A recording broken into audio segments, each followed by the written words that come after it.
요한 1서 2장 26절에서 29절 보겠습니다. 26절 나는 이것들을 너희에게 기록했다. 그리 너희를 잘못 인도하고 있기 때문에. 여기서 나는이라고 나오면 우리가 보통 요한 1, 2, 3서는 요한이 기록했다고 제자 요한입니다. 사도 요한이 아니죠. 세례 요한이 아니고 사도 요한이 기록했다고 이야기를 하죠. 그러므로 여기는 요한이라고 읽으면 좋겠지만 여기서 나는이라고 말할 때는 저는 성경은 이렇게 이해를 하는 것이 좋다고 생각합니다. 그렇기 때문에 여기서 성경은 그리스도를 위한 하나님 말씀이라 이렇게 이야기하는 거죠. 이 말이죠. 나는 이것을 너에게 기록했다. 성경은 그리스도를 위한 하나님 말씀이다. 이게 요한이 말이 아니에요. 요한이 말이 아니고 저 가르친 선생님은 요한이 최초의 신학자다 이렇게 했는데 맨 처음에는 제가 들을 때는 그럴듯하게 들었지만 지금은 전혀 바르지 않는 말이다 이렇게 생각합니다. 요한은 신학자가 아니죠. 하나님이 요한을 사용한 거지. 요한의 언어와 삶을 하나님이 사용한 거예요. 생각을라든가 이런 것들을요. 이 요한이 이렇게 말했다 그러면 곤란해져요. 왜냐하면 성경을 성경되지 못하게 하는 말이거든요. 거짓 선지자 적그리스도는 사람을 영원한 생명이 아닌 이 땅에 속한 존재로 살게 합니다. 영원한 생명이 아닌 유한한 생명으로 거짓의 종으로 살게 합니다. 거짓은 영원한 것 같지만 곧 밝혀집니다. 사실 거짓을 말하는 사람만 모를 뿐 거짓을 듣는 모든 사람은 그 말이 거짓인 것을 금방 압니다. 여러분 이거 공감하십니까? 거짓말하는 사람은요. 다른 사람이 속을 줄 알고 거짓말해요. 그래 듣는 사람은요. 거짓말인 거 안다니까.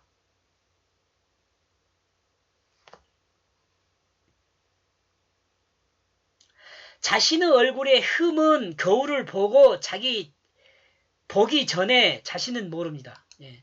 자기 얼굴에 뭐가 묻었는지는 거울을 보기 전에는 몰라요. 그러나 다른 사람들이 나를 보면 다 알죠. 뭐가 묻었는지.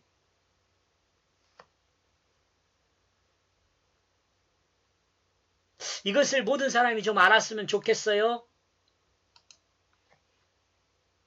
27절 그리고 너희의 그 기름 부음이 그 자신으로부터 취했던 것을 그는 너희 안에 거하고 있다. 그러므로 너희는 붙잡을 필요가 없다. 왜냐하면 그가 너희에게 어떤 것도 가르친 것이 없기 때문에. 이거 좀 성경은요. 끝까지 읽고 하겠습니다. 그럼에도 불구하고 그 자신과 같이 그는 너희에게 기름 부음으로 가르치고 있다. 모든 것에 대하여. 그러므로 그 진실하다. 그는 진실하다. 그리고 그는 거짓이 없다. 그리고 그가 너희를 가르친 것과 같다. 그 자신 안에 너희는 그 안에 머물러라. 예수 안에 머무르고 예수가 우리 안에 있다. 그런 이야기잖아요. 이런 말이 그 시어 형식으로 돼 있기 때문에 조금 어렵게 들린다는 거죠. 그러니까 우리가 시를 읽을 때 그 소설 읽은 것처럼 읽지는 않잖아요. 한 절 한 절, 한 문장 한 문장 생각하면서 의미를 작가의 의미를 모를 때는 내가 의미를 생각하면서 읽어가잖아요. 그죠? 우리도 성경을 이렇게 의미를 하나님께서 나에게 주신 의미를 생각하면서 읽어야 돼요. 기름 부음에 대한 정확한 의미를 이해하기는 힘들다. 그러나 기름 부음은 성령과 관계가 있고 성령과 관계가 있다면 이는 하나님의 뜻을 이해하는 것으로 이해할 수 있습니다. 아시겠죠? 기름 부음요. 만약 이것이 사실이라면 이 기름 부음은 하나님의 뜻을 이해하게 하는 것을 의미한다고 볼 수 있습니다. 만약 하나님 말씀의 뜻을 이야기하는 것이 기름 부음이라면 기름 부음 받은 사람은 하나님 뜻을 이야기하게 되는 사람일 수 있습니다. 만약 이것이 사실이라면 기름 부음 받은 사람은 성령을 받은 사람이다 라고 말할 수 있죠. 이것은 인간의 언어된 인간의 이야기 안에 하나님의 뜻을 담아둔 하나님의 뜻을 담아 인간에게 주었는데 인간의 언어나 인간의 이야기를 이해하는 것에서 성경을 이해한 것으로 끝나면 하나님이 계시한 그 뜻은 이해하지 못한 것이 됩니다. 이거 자주 이야기하니까 여러분 조금 이해하지 공감하시죠? 조금은 공감하시죠? 그러니까 간단히 설명하면 하나님께서 성경의 이야기를 도구로 사용해서 나와 여러분에게 의미를 전달하는 거라니까요. 근데 도구가 주가 되면 안 되죠. 하나님이 전달하는 의미가 주가 돼야죠. 그러니까 우리가 성경을 읽으면서 어디까지 읽어야 하냐면 하나님께서 나에게 주신 그 의미가 무엇인지를 알기까지 읽어야 돼요. 강조하지만 성경은 하나님이 인간에게 전달하는 그 뜻을 이야기하고 하나님의 그 뜻을 공유하게 하기 위한 도구로 사용된 것으로 볼 수 있습니다. 설명했죠? 이러므로 성령 곧 하나님이 인간에게 전달하는 그 뜻을 공유한 사람은 하나님의 그 뜻을 행함을 통해 가르치게 됩니다. 행함을 통해 가르친다라는 것은 삶을 통해 가르친다 그런 말과 같아요. 그러므로 하나님 뜻을 이해하지 못한 사람은 하나님의 뜻을 가르칠 수 없습니다. 이것을 성령 받지 못한 사람이 목사하면 가장 불행한 사람이라고 이야기하잖아요. 하나님의 뜻을 모르고 목사하면 가장 불행한 사람이다 라는 말과 같아요. 하나님의 뜻을 이해하고 삶을 통해 가르치는 것은 거짓이 없습니다. 하나님의 뜻으로 사는 사람은 거짓말하지 않아요. 그리고 이 가르침은 예수 그리스도의 가르침과 같습니다. 왜냐하면 예수 그리스도의 가르침은 하나님의 그 뜻 안에 머물러 있기 때문에 그렇습니다. 예수님의 가르침은 하나님의 뜻 그 자체입니다. 이러므로 예수 그리스도는 하나님의 실체라고 이야기합니다. 믿습니까? 그러므로 성경의 기름 부음 받아 하나님 말씀으로 하나님의 뜻을 가르치는 자는 온전한 하나님이 함께한 것입니다. 신학에서 이야기하는 삼위일체 하나님이 함께 하시는 것입니다. 삼위일체를 이해하지 못하는 사람은 이 내용을 통해 삼위일체를 이해했으면 좋겠습니다. 그리고 하나님을 알면 좋겠습니다. 28절 그러므로 이제 자녀들아 너희를 그 안에 거하게 하라. 왜냐하면 만약 우리가 붙잡고 있는 그 주님이 나타나게 된다면 그 자신으로부터 솔직하게 부끄러움을 느끼지 않게 그가 그 재림하는 그 시간과 장소에서 우리가 하나님 말씀 안에 거하는 것은 그 마음에 하나님 말씀이 있기 때문입니다. 그리고 그 말씀의 뜻이 그 안에 주로 있게 되었기 때문입니다. 이러므로 하나님 말씀을 마음에 심어 하나님 말씀의 뜻을 따라 사는 사람은 하나님과 함께하는 것입니다. 그러므로 그 말씀이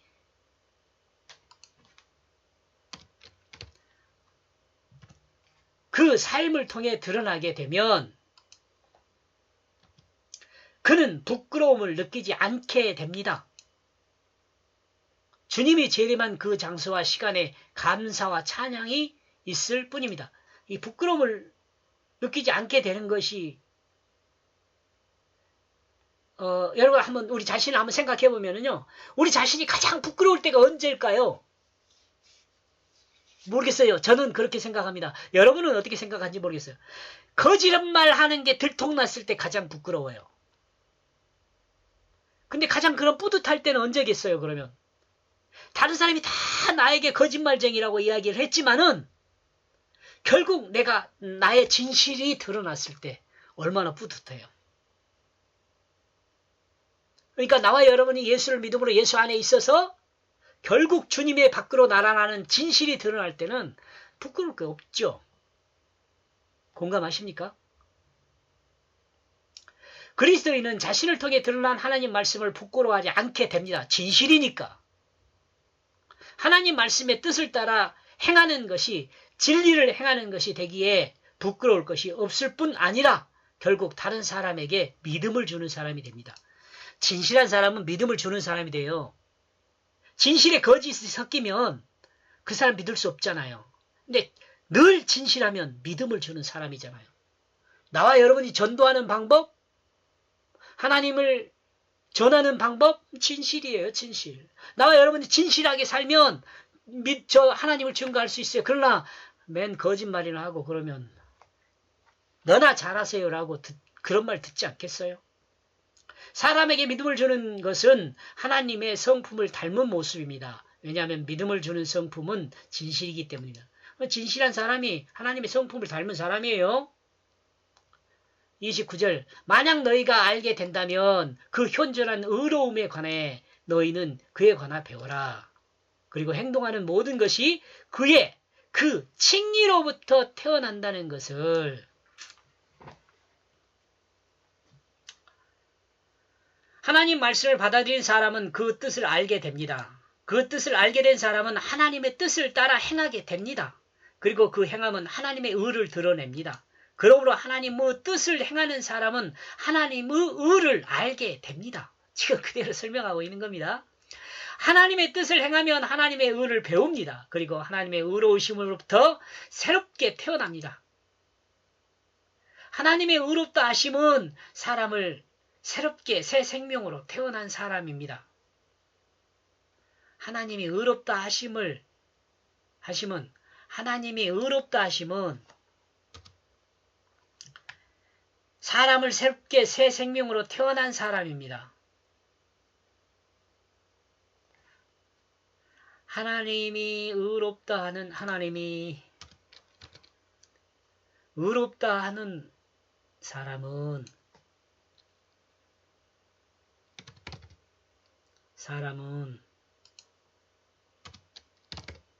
새롭게 새 생명으로 태어난 사람입니다. 예수 생명으로 거듭난 사람입니다. 아멘. 옛사람인 자기중심이 죽고 하나님 말씀의 뜻인 성령으로 거듭난 사람입니다. 여기서 말씀이라고 하지 않고 성령이라고 하면 하나님의 뜻을 행하는 사람이 되었다는 것을 드러내고자 하는 마음입니다. 제 마음이죠. 이렇게 해서 26절에서 29절까지 말씀을 정리해 보면은요. 성경은 하나님의 의로 새로 태어난 재림의 때 부끄러움이 없게 한다. 성경은 하나님의 의로 새로 태어난 재림의 때 부끄러움이 없게 한다. 이렇게 생각해 보았습니다.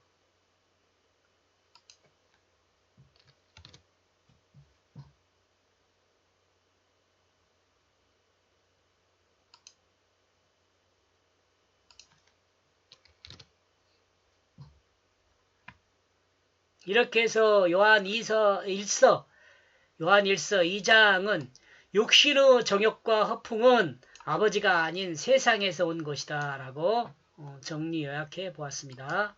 고맙습니다.